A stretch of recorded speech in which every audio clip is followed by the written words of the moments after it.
నీ సంచిలో ఈ తాళెవరిది? నాదేనండి. నీదా? అవునండి. నాకు తెలిసినప్పటి నుంచి మొలతాడు బదులు ఈ తాడే కట్టుందండి. ఇప్పుడు పెద్దోడిని అయిపోయింది కదండి, సరిపోవట్లేదని తీసి సంచిలో పెట్టానండి. నాకు 2 ప్రాణాలండి. ఒకటి ఒంట్లో ఉంది, ఇంకోటి దాంట్లో ఉంది. అమ్మెవరో అయ్యెవరో తెలియను కదండి, ఇద్దరిని దాంట్లో చూసుకుంటున్నానండి.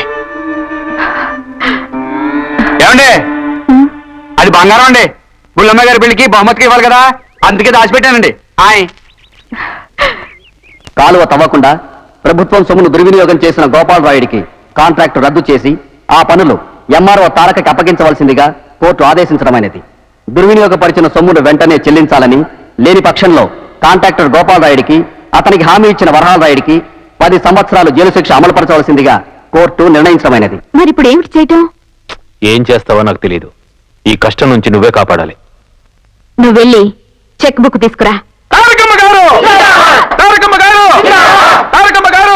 బుల్లమ్మ గారు నాకు తెలియకుండా ఎలక్షన్లో ఎప్పుడు నుంచున్నారండి?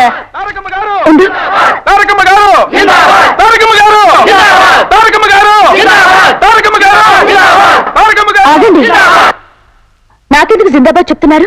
మీరు చేసిన గొప్ప పనికమ్మా. ఇందులో నేను చేసింది ఏముంది? నా స్థానంలో ఎవరున్నా ఈ పని చెయ్యాలి. అలా అనకండమ్మా. ఆ భగవంతుడు మా కష్టాలు తీర్చడానికే మిమ్మల్ని పంపాడు. ఈ ఊరు బాగుపడాలని పాట పడుతున్నావమ్మా. మంచినీరు సమస్య చేయడానికి కాలువ తవ్వేస్తున్నావు. ఆడవాళ్ళకి ఎంతకంటే ఇంకేం కావాలమ్మా? నువ్వు చేసిన మంచి పనికి దండేనిండమ్మా. దయచేసి దండలు ఇద్దండి.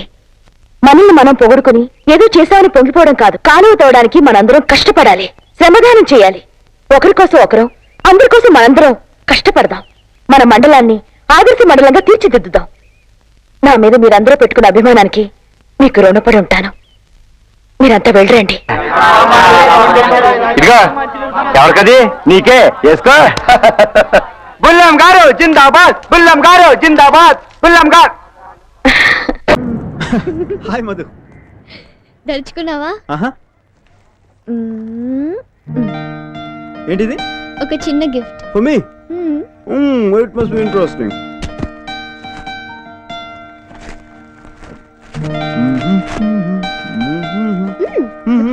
ఇందులో తొందర ఏంటి?